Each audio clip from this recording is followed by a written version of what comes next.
أتى أمر الله فلا تستعجلوه سبحانه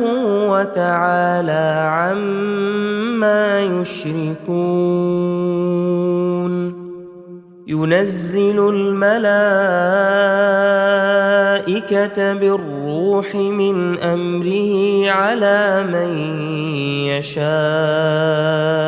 من عباده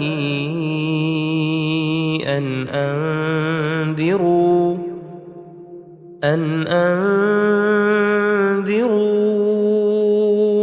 أنه لا إله إلا أنا فاتقون خلق السماوات والأرض بالحق تعالى عما يشركون خلق الإنسان من نطفة فإذا هو خصيم مبين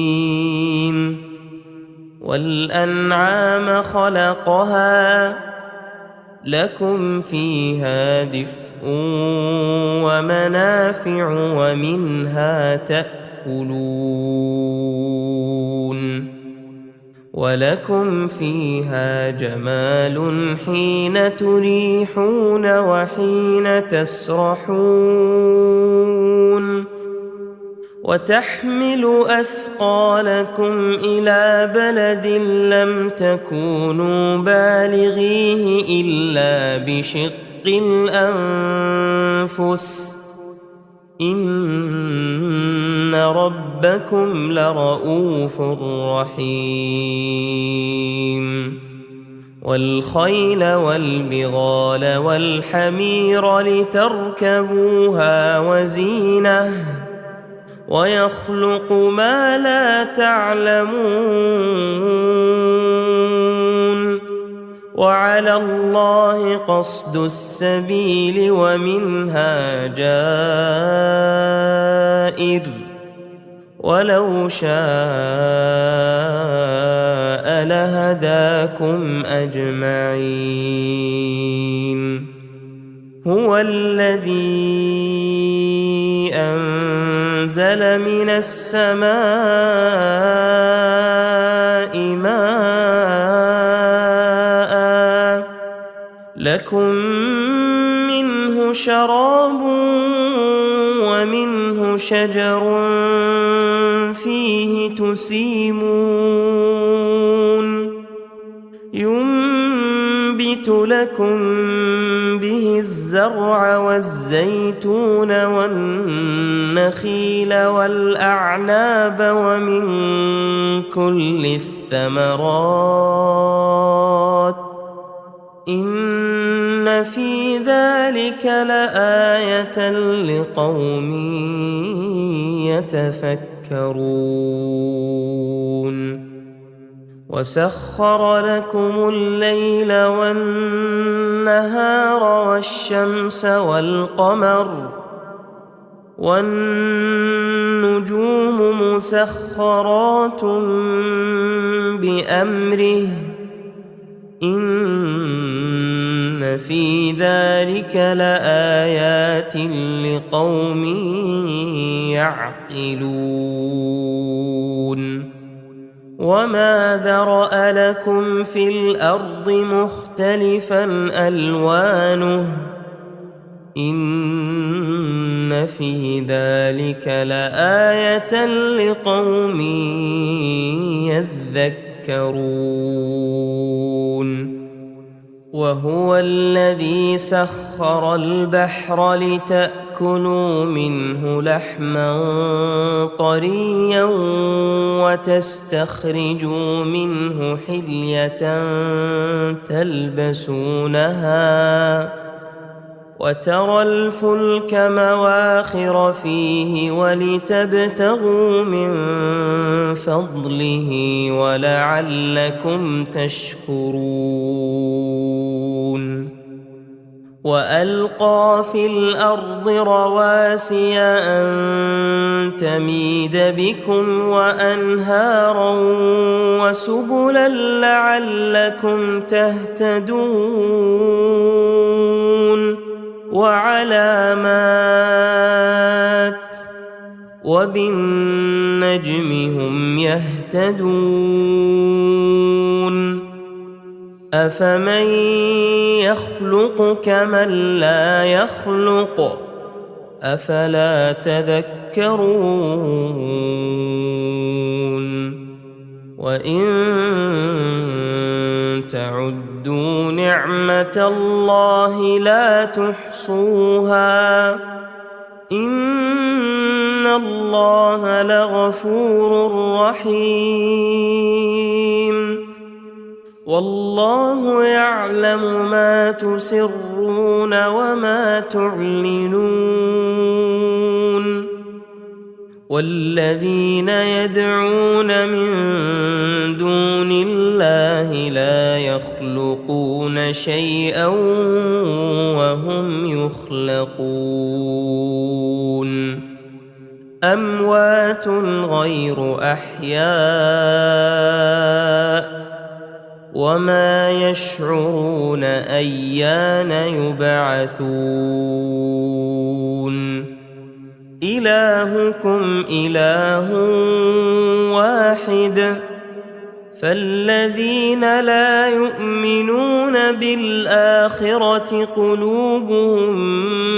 منكرة وهم مستكبرون لا جرم أن الله يعلم ما يسرون وما يعلنون إنه لا يحب المستكبرين وإذا قيل لهم ماذا أنزل ربكم قالوا أساطير الأولين ليحملوا أوزارهم كاملة يوم القيامة ومن أوزار الذين يضلونهم بغير علم ألا ساء ما يزرون قد مكر الذين من قبلهم فأتى الله بنيانهم من القواعد فخر عليهم السقف من فوقهم وأتاهم العذاب من حيث لا يشعرون ثم يوم القيامة يخزيهم ويقول أين شركائي الذين كنتم تشاقون فيهم قال الذين أوتوا العلم إن الخزي اليوم والسوء على الكافرين الذين تتوفاهم الملائكة ظالمي أنفسهم فألقوا السلم ما كنا نعمل من سوء بلى إن الله عليم بما كنتم تعملون فادخلوا أبواب جهنم خالدين فيها فلبئس مثوى المتكبرين وقيل للذين اتقوا ماذا أنزل ربكم قالوا خيرا للذين أحسنوا في هذه الدنيا حسنة ولدار الآخرة خير ولنعم دار المتقين جنات عدن يدخلونها تجري من تحتها الأنهار لهم فيها ما يشاءون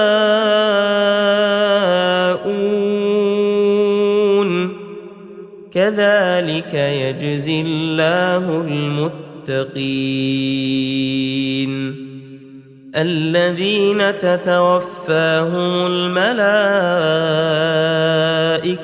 طيبين يقولون سلام عليكم ادخلوا الجنة بما كنتم تعملون هل ينظرون إلا تأتيهم الملائكة أو يأتي أمر ربك كذلك فعل الذين من قبلهم وما ظلمهم الله ولكن كانوا أنفسهم يظلمون فأصابهم سيئات ما عملوا وحاق بهم ما كانوا به يستهزئون وقال الذين أشركوا لو شاء الله ما عبدنا من دونه من شيء نحن ولا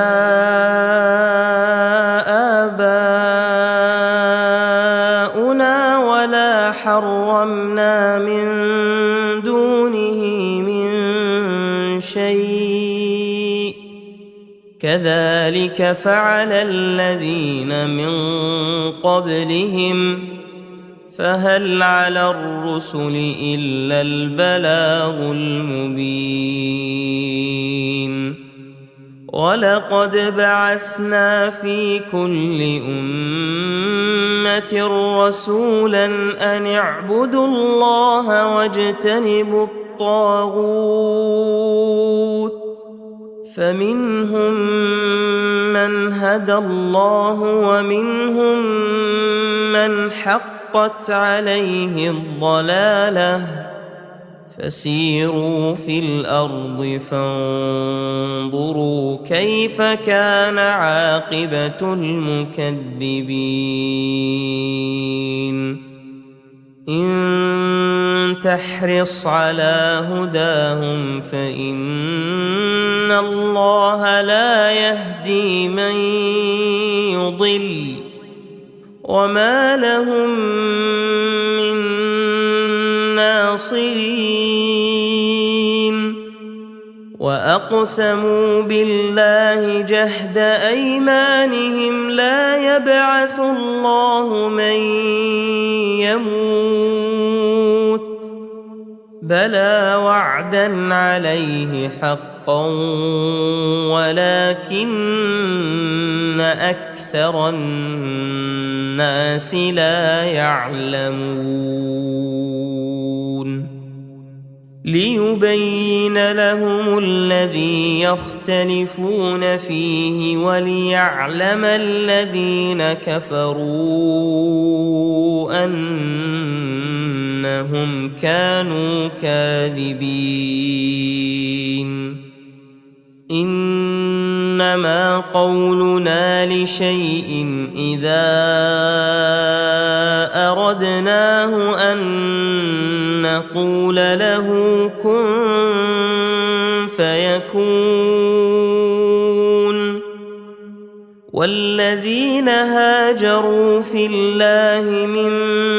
بعد ما ظلموا لنبوئنهم في الدنيا حسنة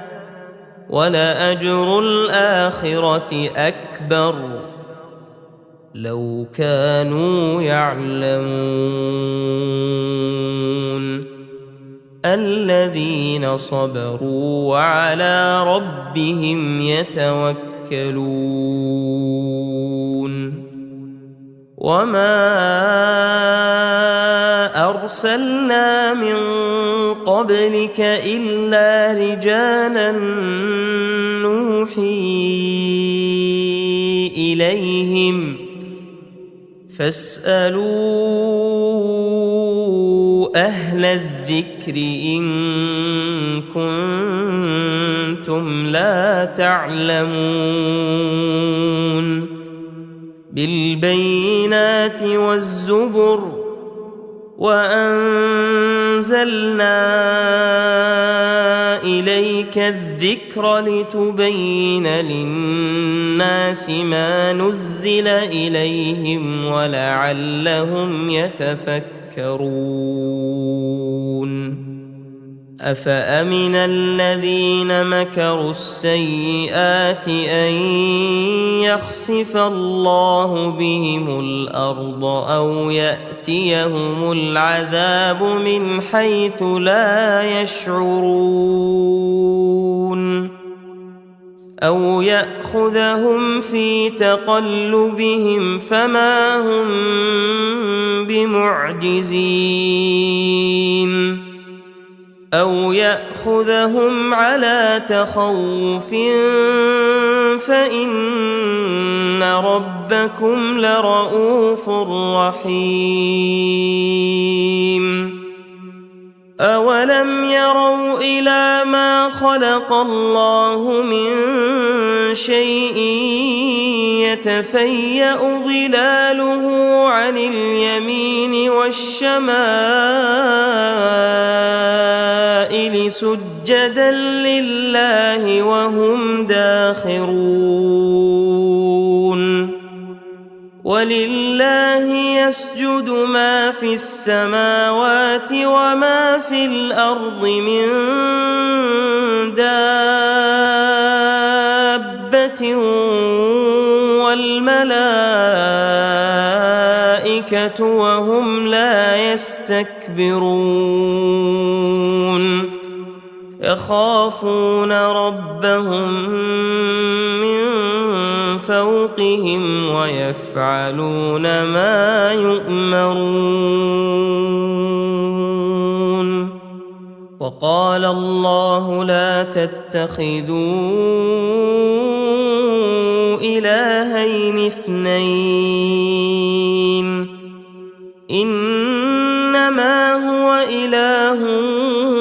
واحد فإياي فارهبون. وله ما في السماوات والأرض وله الدين واصبا أفغير الله تتقون. وما بكم من نعمة فمن الله ثم إذا مسكم الضر فإليه تجأرون. ثم إذا كشف الضر عنكم إذا فريق منكم بربهم يشركون ليكفروا بما آتيناهم فتمتعوا فسوف تعلمون.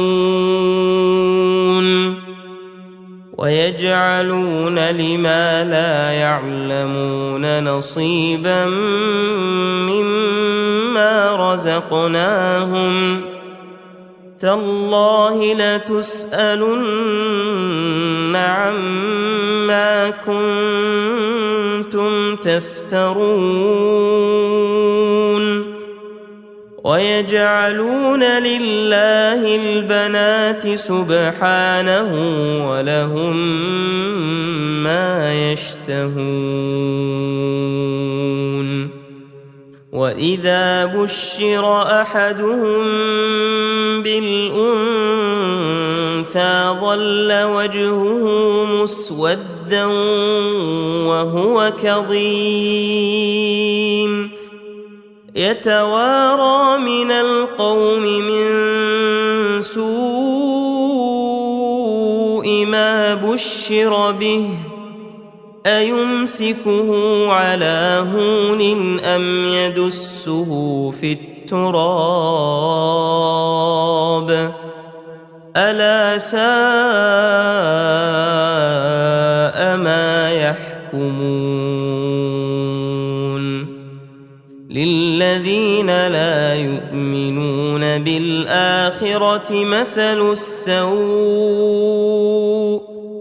ولله المثل الأعلى وهو العزيز الحكيم ولو يؤاخذ الله الناس بظلمهم ما ترك عليها من دابة ولكن يؤخرهم إلى أجل مسمى فإذا جاء أجلهم لا يستأخرون ساعة ولا يستقدمون ويجعلون لله ما يكرهون وتصف ألسنتهم الكذب أن لهم الحسنى لا جرم أن لهم النار وأنهم مفرطون تالله لقد أرسلنا إلى أمم من قبلك فزين لهم الشيطان أعمالهم فهو وليهم اليوم ولهم عذاب أليم وما أنزلنا عليك الكتاب إلا لتبين لهم الذي اختلفوا فيه وهدى ورحمة لقوم يؤمنون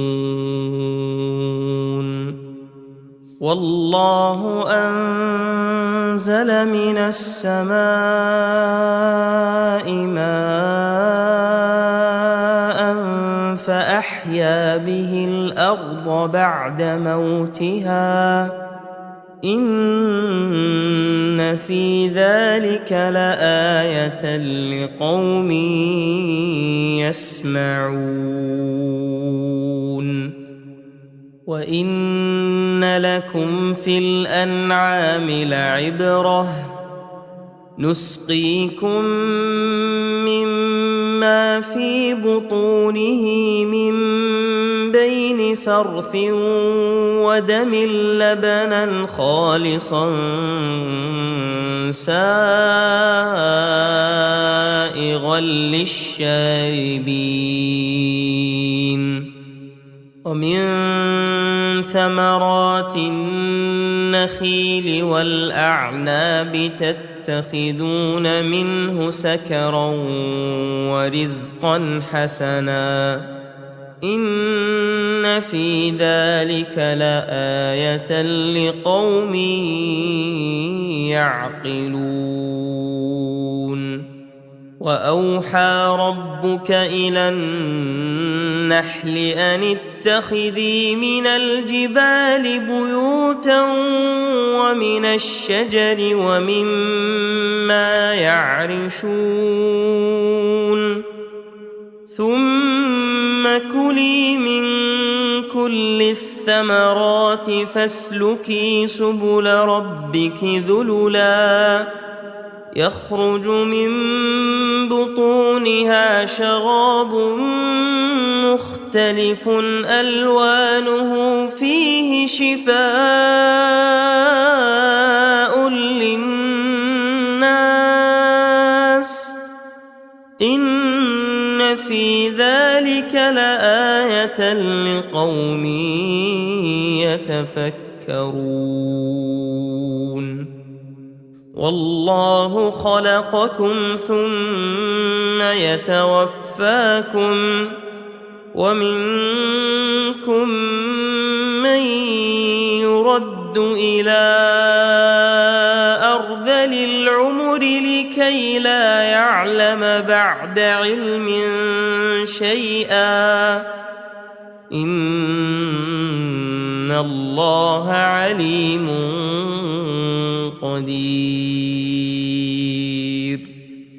والله فضل بعضكم على بعض في الرزق فما الذين فضلوا براد رزقهم على ما ملكت أيمانهم فهم فيه سواء أفبنعمة الله يجحدون والله جعل لكم من أنفسكم أزواجا وجعل لكم من أزواجكم بنين وحفدة ورزقكم من الطيبات أفبالباطل يؤمنون وبنعمة الله هم يكفرون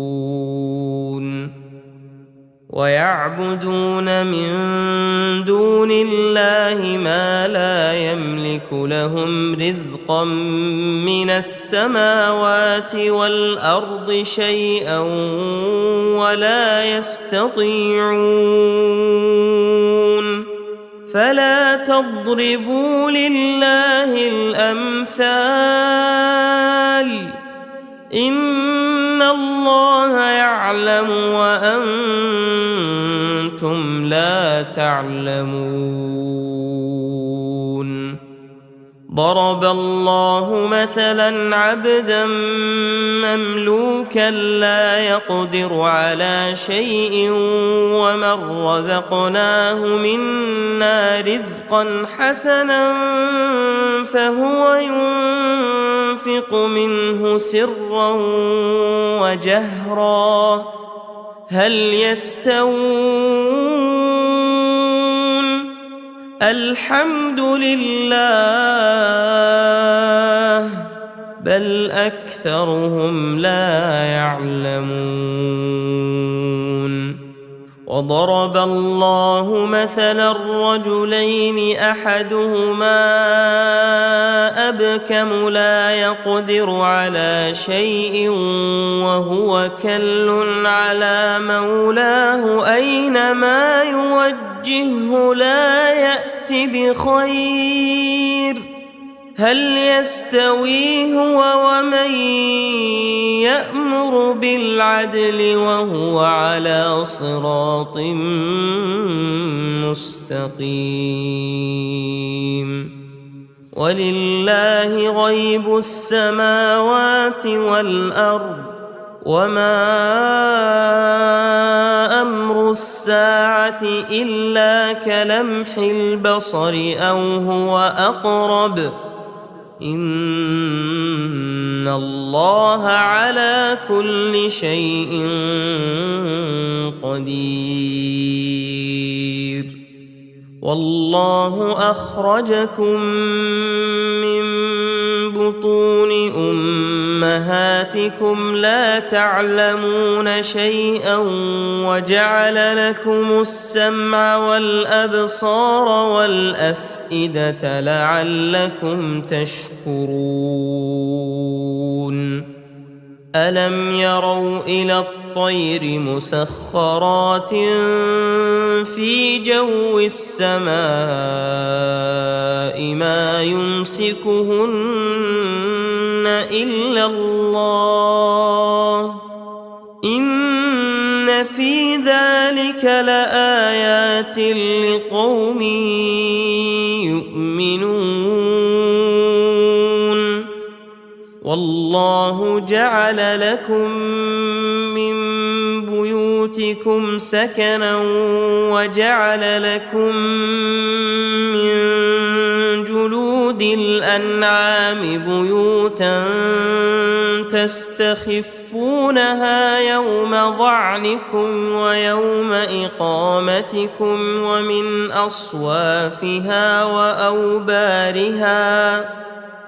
ومن أصوافها وأوبارها وأشعارها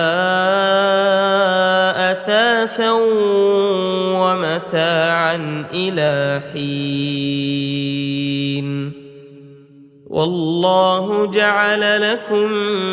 مما خلق ظلالا وجعل لكم من الجبال أكنانا وجعل لكم سرابيل تقيكم الحر وسرابيل تقيكم بأسكم كذلك يتم نعمته عليكم لعلكم تسلمون فإن تولوا فإنما عليك البلاغ المبين يعرفون نعمة الله ثم ينكرونها وأكثرهم الكافرون ويوم نبعث من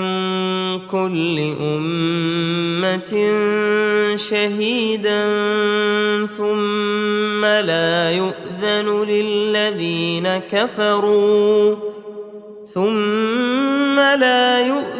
للذين كفروا ولا هم يستعتبون وإذا رأى الذين ظلموا العذاب فلا يخفف عنهم ولا هم ينظرون وإذا رأى الذين أشركوا شركاءهم قالوا ربنا هؤلاء شركاؤنا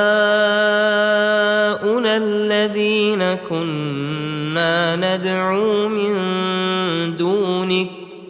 فألقوا إليهم القول إنكم لكاذبون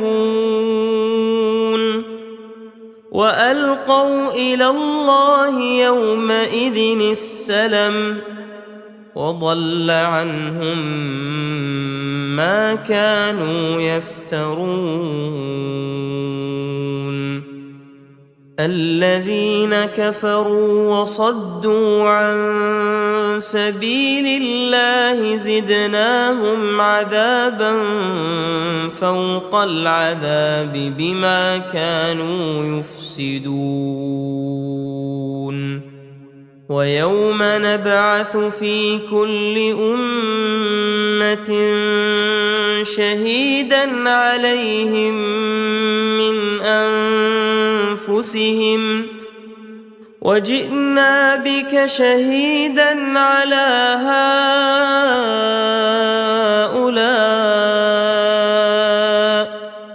ونزلنا عليك الكتاب تبيانا لكل شيء وهدى ورحمة وبشرى للمسلمين. إن الله يأمر بالعدل والإحسان وإيتاء ذي القربى وينهى عن الفحشاء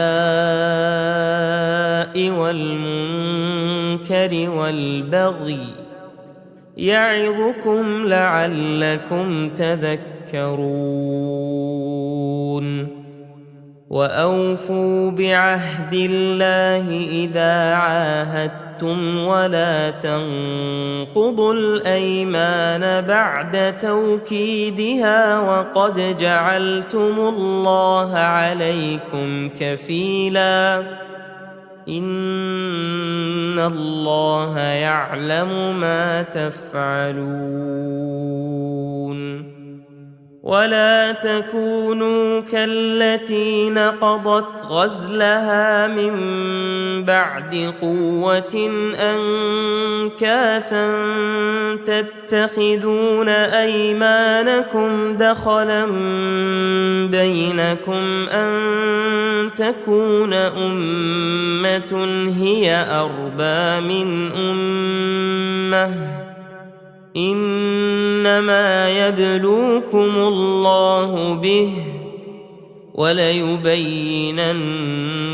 لكم يوم القيامة ما كنتم فيه تختلفون. ولو شاء الله لجعلكم أمة واحدة ولكن يضل من يشاء ويهدي من يشاء ولتسألن عما كنتم تعملون. ولا تتخذوا أيمانكم دخلا بينكم فتزل قدم بعد ثبوتها وتذوقوا السوء بما صددتم عن سبيل الله ولكم عذاب عظيم. ولا تشتروا بعهد الله ثمنا قليلا إنما عند الله هو خير لكم إن كنتم تعلمون. ما عندكم ينفد وما عند الله باق ولنجزين الذين صبروا أجرهم بأحسن ما كانوا يعملون. من عمل صالحا من ذكر أو أنثى وهو مؤمن فلنحيينه حياة طيبة ولنجزينهم أجرهم بأحسن ما كانوا يعملون. فإذا قرأت القرآن فاستعذ بالله من الشيطان الرجيم إنه ليس له سلطان على الذين آمنوا وعلى ربهم يتوكلون. إنما سلطانه على الذين يتولونه والذين هم به مشركون وإذا بدلنا آية مكان آية والله أعلم بما ينزل قالوا إنما أنت مفتر بل أكثرهم لا يعلمون قل نزله روح القدس من ربك بالحق ليثبت الذين آمنوا وهدى وبشرى للمسلمين ولقد نعلم أنهم يقولون إنما يعلمه بشر لسان الذي يلحدون إليه أعجمي وهذا لسان عربي مبين إن الذين لا يؤمنون بآيات الله لا يهديهم الله ولهم عذاب أليم إنما يفتري الكذب الذين لا يؤمنون بآيات الله وأولئك هم الكاذبون من كفر بالله من بعد إيمانه إلا من أكره وقلبه مطمئن بالإيمان ولكن من شرح بالكفر صدرا فعليهم غضب من الله ولهم عذاب عظيم ذلك بأنه مستحب الحياة الدنيا على الآخرة وأن الله لا يهدي القوم الكافرين أولئك الذين طبع الله على قلوبهم وسمعهم وأبصارهم وأولئك هم الغافلون لا جرم أنهم في الآخرة هم الخاسرون ثم إن ربك للذين هاجروا من بعد ما فتنوا ثم جاهدوا وصبروا إن ربك من بعدها لغفور رحيم يوم تأتي كل نفس تجادل عن نفسها وتوفى كل نفس ما عملت وهم لا يظلمون وضرب الله مثلا قرية كانت آمنة مطمئنة يأتيها رزقها رغدا من كل مكان فكفرت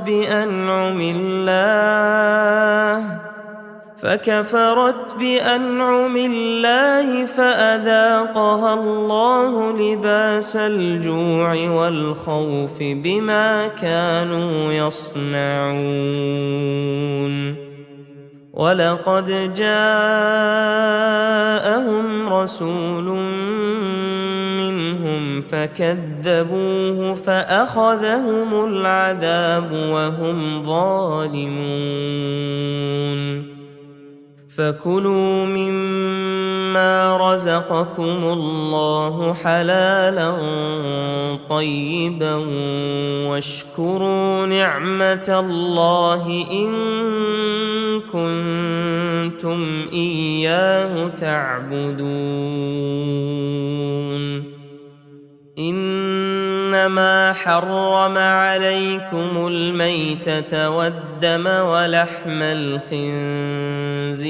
وما أهل لغير الله به فمن اضطر غير باغ ولا عاد فإن الله غفور رحيم ولا تقولوا لما تصف ألسنتكم الكذب هذا حلال وهذا حرام لتفتروا على الله الكذب إن الذين يفترون على الله الكذب لا يفلحون متاع قليل ولهم عذاب أليم وعلى الذين هادوا حرمنا ما قصصنا عليك من قبل وما ظلمناهم ولكن كانوا أنفسهم يظلمون ثم إن ربك للذين عملوا السوء بجهالة ثم تابوا من بعد ذلك وأصلحوا إن ربك من بعدها لغفور رحيم إن إبراهيم كان أمة قانتا لله حنيفا ولم يك من المشركين شاكرا لأنعمه اجتباه وهداه إلى صراط مستقيم وآتيناه في الدنيا حسنة وإنه في الآخرة لمن الصالحين ثم أوحينا إليك أن اتبع ملة إبراهيم حنيفا وما كان من المشركين إنما جعل السبت على الذين اختلفوا فيه وإن ربك ليحكم بينهم يوم القيامة فيما كانوا فيه يختلفون ادع إلى سبيل ربك بالحكمة والموعظة الحسنة وجادلهم بالتي هي أحسن إن ربك هو أعلم بمن ضل عن سبيله وهو أعلم بالمهتدين وإن عاقبتم فعاقبوا بمثل ما عوقبتم به ولئن صبرتم لهو خير للصابرين واصبر وما صبرك إلا بالله ولا تحزن عليهم ولا تك في ضيق مما يمكرون إن الله مع الذين اتقوا والذين هم محسنون